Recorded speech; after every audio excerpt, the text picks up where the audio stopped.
everyone, and welcome to another review from Colour with Claire. Today on the drawing week on Colour with Claire, we are looking at Draw Every Day, Draw Every Way. So this is a book that encourages you to sketch, paint and doodle through one whole year. So there's 365 prompts, and the idea is that you do one every single day just to get you drawing a little something all the time. But this is by Jennifer Orkin Lewis. It has a really nice front cover. It's actually got a dust jacket, so you can take that off if you wish. You can see, and then the book underneath is a really nice watercolour, and it's also got well bound pages as well, so it's not going to fall apart on you. To put that back on, the inside covers as well are colourable if you wanted to do a little bit of colouring while you're in between your drawing. But yes, so we've opened up the book and we have the How to Draw Everyday instructional guide. So it's saying that in January 2014, she set a goal of doing one 30-minute painting in her sketchbook every day. This practice has become the most rewarding thing she's ever done. The daily paintings have helped her identify her own artistic style, and they represent how she looks at the world. She thinks everyone should give it a try. Best thing to do is take it 1 month at a time, because it can seem quite daunting to do something every day for an entire year. If you just practice on one thing per month, you should find it less overwhelming. Also, don't agonise over the subject matter. So the hardest thing is deciding what to draw. The daily prompts in the sketchbook offer you a starting point, and then you can follow them. You can either do it in order throughout the book, or you can skip around. It's totally up to you. Experiment with your art supplies. So use different things that you might have in the drawer that you don't usually use. You know, if you use your pencils all the time, try using some paint, try using some ink, something like that. She's saying that each section of the sketchbook begins with a tutorial for drawing with different materials, so it's better to try out new approaches and stay engaged with what you're doing than to stick to the same thing all the time. Set a time limit. So she's saying to set a timer for 30 minutes or less for each drawing. Embrace imperfection. So I don't always love what I paint or draw, but I learn from every page, even if it turns out to be something she doesn't want to do again. And then share your work so that you can put them on Instagram and get a bit of feedback and things from your followers or friends.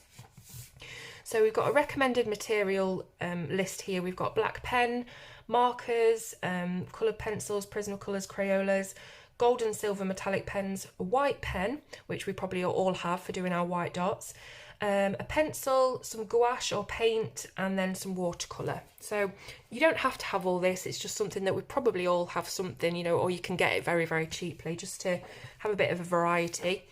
So we've got materials. So for this first month, you're supposed to use colourful markers and a black pen. So you don't need to use permanent markers because they'll bleed through the paper. So she's showing you step by step. First, to choose your colour palette. So choose which markers you want to use. What a beautiful palette that is. Saying leave some white paper for your highlights. In the darkest areas, you can put your shadows to create depth. A light solid colour makes a nice base apparently, so maybe using a cream on your base, and then enjoy doodling in the background, just adding little bits of leaves and foliage. So I've done quite a little bit in the first section of this book, so you're going to see my terrible drawings now. So here you can see the pages are split into kind of comic book style sections. So this one is for day one, and it's got 2 dragonflies. So as you can see, I think I used my Tombows for this actually. So we've got 2 dragonflies, then a field of sunflowers. Then we've got a very tall redwood. So I thought, how do I depict that this is a very tall tree? So I ended up drawing some very crude mountains and kind of smaller trees. Yeah. An aerial view of a tidy French garden. So this is I'm actually quite pleased with that, to be honest. I know it's not kind of architecturally, brilliant, but I quite like it. Then we've got a bunch of lavender, which I also am quite fond of. Very, very simple, just using your Tombow because you've got that nice brush on the end that's quite nice for doing dabbing techniques and getting that texture of the lavender. 3 potted herbs. Quite like the pots that I've managed to do there. It's been quite a while since I've picked this book up actually, so some of these I've forgotten doing. We've got an arrangement of succulents. We've got a row of daisies, which is just terrible. We've got a window box of petunias. 5 types of tulips. I really like this blue tulip. The first spring crocus. Bees hovering over clover. And then we've got a little bit of a page here, just a motivational page, because if you're doing this for an entire year, you're going to need a little bit of a pep talk at some stage. So it's saying do the best you can and you will keep getting better. So this one was supposed to be a dozen roses, and I've put half a dozen because I very clearly cannot draw roses. So I thought I'm going to scale it down a little bit, and I've even written under here, if I got these I wouldn't be impressed. I can be funny sometimes. A yellow dandelion, a dandelion puff, which was just really easy, some colourful leaves. So again, it's up to you how much detail you want to put in it. If you don't have much time that day, just do a really quick, simple line drawing. A flowering cherry tree, a group of maples in autumn, quite like that. 3 evergreen trees in the snow. So instead, this is one of those really simple ones, because I thought instead of me trying to draw snow and having to crack out really light blues and doing like shading and things like that, I thought I'll just do some very, very simple green swishes for the tree. And because it's not filled in, you kind of get a bit of a snowy vibe from it. I don't know, I guess it's kind of abstract. We've got a row of busy ants, a snail meeting a ladybug. She's put, may I share your leaf? And the ladybug's like, no. The ladybug is me. A butterfly on a blossom, which I guess must have gone wrong. I can't actually remember because I've put an overlay over it and done it again. If it's raining, draw a rainbow. That was another little motivational thing. A monochromatic bouquet, a multicoloured bouquet. A tree without leaves. It's quite nice actually, I like that. Group of cacti, a row of topiary trees. Again, just simple dots over the background, gives it a bit of texture. Scattering of forget-me-nots, a few sprigs of lily of the valley. By the way, I did have to Google all of these flowers because, as we all know, I'm no Alan Titchmarsh. A page full of daffodils and a garden maze from above. So it finishes there, it starts there, and I actually made a maze out of it. And then you've got a bit of a reflection and challenges page. So what did you enjoy the most about this section? I put using simple minimalistic lines to create effect and topiary. What was challenging? Flower petals, roses, the inside of flowers and the dragonflies. And then we're on to month 2. So month 2 is food, and that's as far as I've got. So this month you're encouraged to use coloured pencils and black pen. And this is just giving you a bit of a step-by-step on how to use coloured pencils with your scribble techniques and your pressures and things. And as you can see, I've not done this yet, but we've got some brilliant prompts. Ingredients for a great salad, sprigs of rosemary, parsley and thyme, jars of condiments. Oh, I've done a bit here, look. Twin cherries, a single ripe strawberry and a small bunch of grapes. I still have to crack my pencils out to colour those, don't I? I've totally forgotten. A cupcake with a candle, tea and cookies, banana split, pasta, cheeses on a board, an eggplant, coffee and a muffin on a pretty plate. So yeah, you get the gist. Loads and loads of different foods and things, and then you've got your reflection and challenges. Next up, we have a month of your favourite things with white and gold gel pens. So these are actually on black paper.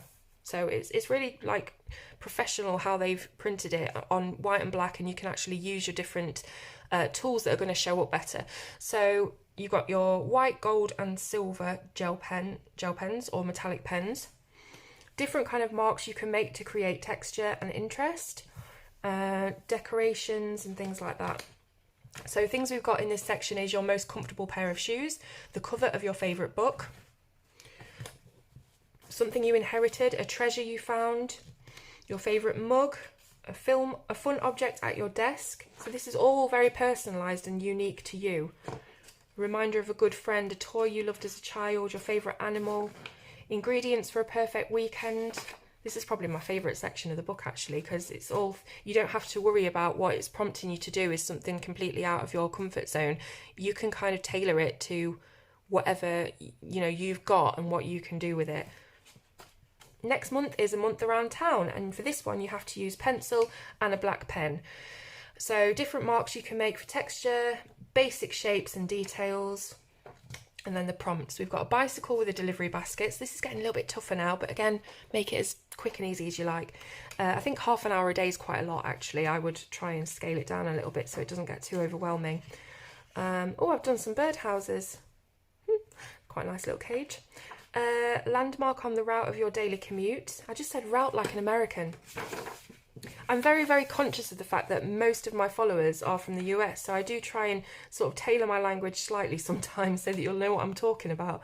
A boutique window display, Antiques at a flea market, very modern building, your dream house. And then we've got a month around the house. And for this one, you have to use gold gel pen and black pen. These are absolutely gorgeous, aren't they? It's something you'd find in like a Regency home. So draw a sofa with throw cushions, terrarium, aquarium, bird in the cage, hanging potted plants, a clock on a wallpapered wall, loads of stuff. Next month it's black and white pencil plus black pen, and we actually have a toned tan paper this time. So this will make your white pencil show up really, really well, as you can see here on the Notre Dame. And it's actually got a bit of texture to it as well. It feels like a recycled paper. So camera and a guidebook, suitcases lined up in a row, a travel journal and postcards, the Eiffel Tower, Big Ben, Empire State, Pyramids of Giza, ski slope in the Alps, tropical resort with palm trees, Brooklyn Bridge, Taj Mahal, the Parthenon. I recognise that word and I should know what it means. The best way to remember a place is to draw it. Lincoln Memorial, US Capitol. These are fantastic, aren't they? Scenic country road, a cacti-studded desert, windmills and tulips, a Japanese garden, a taxi, a rickshaw, a gondola, loads of different ones. And then the next month is a month of characters, ballpoint pens, red, blue and black only. So it's just awesome to look at all the different materials you can use and how different it actually makes the sketches look. It's really, really cool. You would never think of using ballpoint pens really to, well, I mean, you would use them to draw, but this kind of has colour and texture in it, and you wouldn't think to use ballpoint pens in that way. There's a fantastic ballpoint pen artist on YouTube. I think his name's Demoose Art, and he's just incredible, incredible.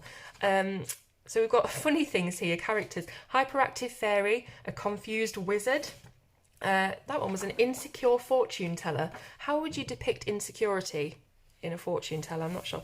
A small-time crook, a perfume salesman, a punk rock botanist. That is fantastic. Oh, this is lovely. Find the beauty in everyone. A bookish beauty queen, toddler twins in matching outfits, superhero on his day off, 2 mice getting married, a knife running away with a spoon. Oh, this is wonderful. This would be a really good one to do with the kids, this section. A bear wearing pearls, an acrobatic cat, and finally a very grounded groundhog. The next month we've got a month of clothes, and for this one you can use patterned paper, black pen and markers. So if you find any newspaper or magazine clippings, or if you've got some patterned papers in your craft drawer, you can use those to gather up, cut them out and glue them to create your own little outfits. So prompts include colourful sneakers, chandelier earrings, 1920s flapper outfit, 1950s housewife dress, 1960s hippie ensemble and 1980s workout wear. An outfit for a socialite, an outfit for a grandfather, an outfit for Frida Kahlo. Awesome. Mistakes are learning opportunities. Yes, this is very kind of high school or college texture class, isn't it? You know, and you kind of cut out all those pieces of fabric and material and things.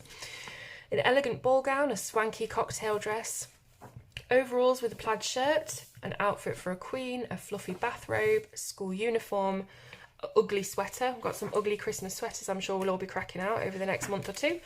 Then we've got a month of prints and patterns using markers, stamps and pen. So colourful markers, ink pads if you've got them, and any objects that you want to use to stamp. For instance, she's used a celery heart, a die, a spool of thread and a pen cap. Here's some inspiration and step-by-steps for how you can use all those different things, and it is very much rendering, this one. It's a lot of texture and different detail.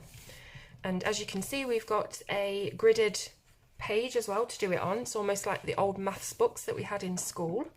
So we've got pinstripe, patchwork, thick and thin stripes, inspired by ocean waves, inspired by your favourite desserts, fireworks, Art Deco design. Look how she's done. I love these little pages that are interspersed between all the different months, because she's actually using the material she's advising you to use and giving you that inspiration.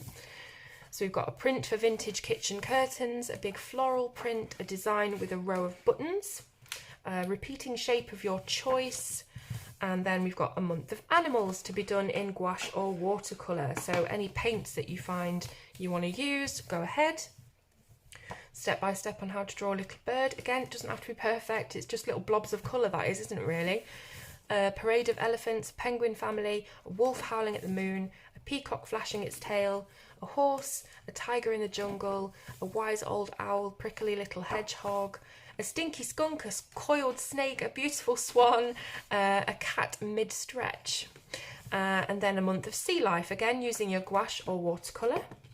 Inspiration of how to create watery look to it and very sort of abstract and quick washes and things.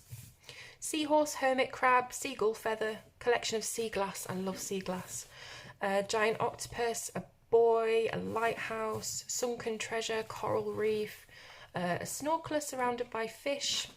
And then we have a month of your choice. Draw whatever you like and use your favourite materials. So all the pages from here on are just split into different boxes and you can draw absolutely anything you like. Now you reflect on it, on what was challenging, and you've reached the end of your year. So really it's a very sort of doable little project to get your creativeness, what is going on here? To get your creativeness flowing every day in some small way. So I really hope you've enjoyed looking through the book. It is a really thick book and it does have lots of different page textures and things like that. It's not just a boring bog standard book, and it's all in full colour. And I just love it. I think it's a lovely book. So let me know in the comments what you think. I always love to hear your opinions and views. Again, links will always be in the description. For whenever you see something on my channel, there will always be links to go and buy it. So don't worry about having to go and find it. Just click the description and follow the link. So thanks very much for watching, and I'll see you soon on Colour with Claire.